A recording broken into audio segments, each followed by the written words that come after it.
ನಮಸ್ತೆ ಮಕ್ಕಳೇ, ನನ್ನ ಚಾನಲ್ಗೆ ಎಲ್ಲರಿಗೂ ಸ್ವಾಗತ. ಇವತ್ತಿನ ವಿಡಿಯೋದಲ್ಲಿ ಸ್ವಾತಂತ್ರ್ಯ ದಿನಾಚರಣೆಯ ಶಿಕ್ಷಕರಿಗೊಂದು ಕನ್ನಡ ಭಾಷಣ 2026. ಬನ್ನಿ ಇವತ್ತಿನ ವಿಡಿಯೋ ತಡ ಮಾಡದೆ ಶುರು ಮಾಡಿಬಿಡೋಣ. ಮೊದಲನೇದಾಗಿ, ವೇದಿಕೆಯ ಮೇಲಿರುವ ಗೌರವಾನ್ವಿತ ಮುಖ್ಯ ಅತಿಥಿಗಳೇ, ಪ್ರಾಂಶುಪಾಲರಿ, ನನ್ನ ಪ್ರೀತಿಯ ಸಹೋದ್ಯೋಗಿ ಶಿಕ್ಷಕ ಮಿತ್ರರೇ ಹಾಗೂ ದೇಶದ ಭವಿಷ್ಯವಾಗಿರುವ ನನ್ನ ಹೆಮ್ಮೆಯ ವಿದ್ಯಾರ್ಥಿಗಳೇ, ಎಲ್ಲರಿಗೂ ಸ್ವಾತಂತ್ರ್ಯ ದಿನಾಚರಣೆಯ ಗೌರವಪೂರ್ವಕ ಶುಭಾಶಯಗಳು.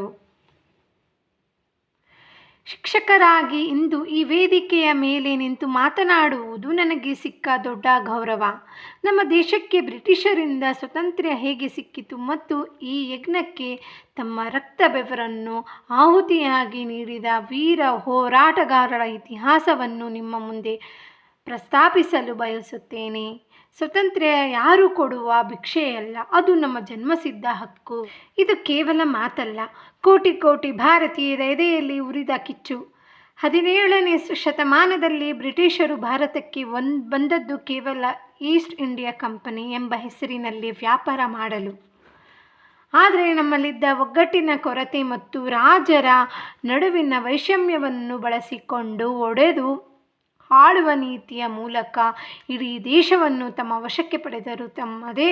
ನಮ್ಮದೇ ನೆಲದಲ್ಲಿ ನಮ್ಮನ್ನು ಗುಲಾಮರನ್ನಾಗಿ ಮಾಡಿದರು. ರೈತರ ಶೋಷಣೆ, ಆರ್ಥಿಕ ಲೂಟಿ ಮತ್ತು ಸಾಂಸ್ಕೃತಿಕ ಹಲ್ಲೆಗಳ ಮೂಲಕ ಭಾರತೀಯರ ಆತ್ಮಗೌರವವನ್ನು ಹೊಸಕಿ ಹಾಕಲು ಯತ್ನಿಸಿದರು. ಬ್ರಿಟಿಷರ ಕ್ರೌರ್ಯ ಮಿತಿ ಮೀರಿದಾಗ ಭಾರತೀಯರ ತಾಳ್ಮೆಯ ಕಟ್ಟೆ ಒಡೆಯಿತು. 1857ರ ಪ್ರಥಮ ಸ್ವಾತಂತ್ರ್ಯ ಸಂಗ್ರಾಮದಲ್ಲಿ ಮಂಗಳ ಪಾಂಡೆ ಹೆಚ್ಚಿದ ಕ್ರಾಂತಿಯ ಕಿಡಿ ಇಡೀ ದೇಶಕ್ಕೆ ಹರಡಿತು. ಝಾನ್ಸಿ ರಾಣಿ ಲಕ್ಷ್ಮೀಬಾಯಿ, ತಾತ್ಯಾ ಟೋಪಿ ಬ್ರಿಟಿಷರ ವಿರುದ್ಧ ರಣಕಹಳೆ ಮೊಳಗಿಸಿದರು.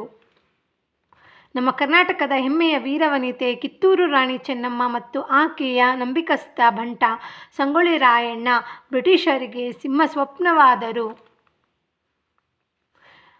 ನನ್ನ ದೇಶದ ಮಣ್ಣಿನಲ್ಲಿ ಹುಟ್ಟುವ ಪ್ರತಿ ಕಣವು ದೇಶಪ್ರೇಮದ ಗೀತೆಯನ್ನೇ ಹಾಡಬೇಕು. ಈ ದೇಶಪ್ರೇಮದ ತೀವ್ರತೆಗೆ ಸಾಕ್ಷಿ ಕ್ರಾಂತಿಗಳ ಮಾರ್ಗ. ಭಗತ್ ಸಿಂಗ್, ಸುಖದೇವ್, ರಾಜಗುರು ಕೇವಲ 20ರ ಹರೆಯದಲ್ಲೇ ದೇಶಕ್ಕಾಗಿ ನಗುತ್ತಾ ಗಲ್ಲು ಕಂಬ ಹೇರಿದರು.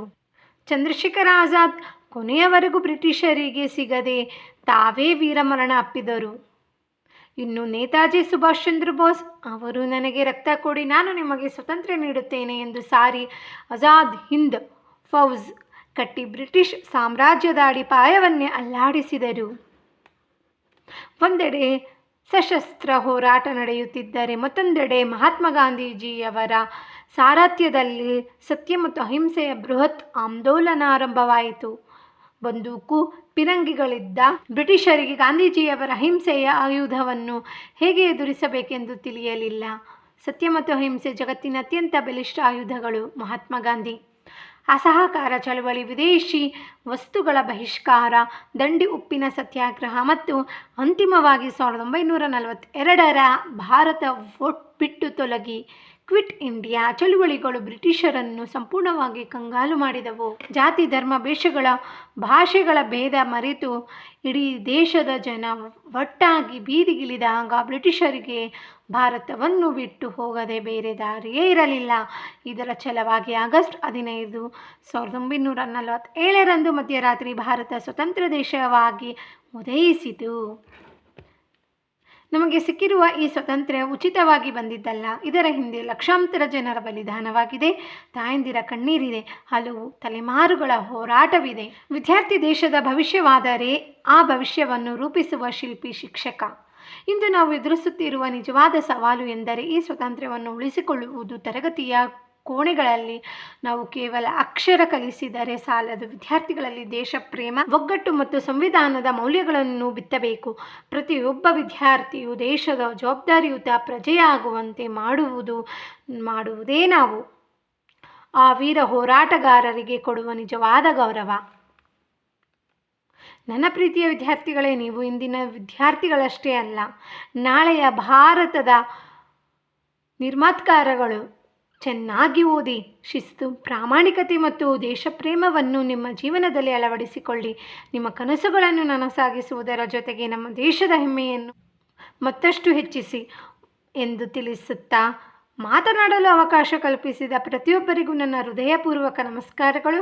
ಜೈ ಹಿಂದ್ ಎಂದು ಹೇಳುತ್ತಾ ಧನ್ಯವಾದಗಳು ಅಂತ ಹೇಳ್ತಾ, ಸ್ವಾತಂತ್ರ್ಯ ದಿನಾಚರಣೆಯ ಶಿಕ್ಷಕರಿಗೊಂದು ಕನ್ನಡ ಭಾಷಣ ಬಗ್ಗೆ ವಿಡಿಯೋ ನಿಮ್ಗೆ ಇಷ್ಟ ಆಯಿತು ಅನ್ಕೋತೀನಿ. ಇಷ್ಟ ಆದರೆ ಪ್ಲೀಸ್ ಲೈಕ್ ಮಾಡಿ, ಫ್ರೆಂಡ್ಸ್ ಎಲ್ಲರಿಗೂ ಶೇರ್ ಮಾಡಿ.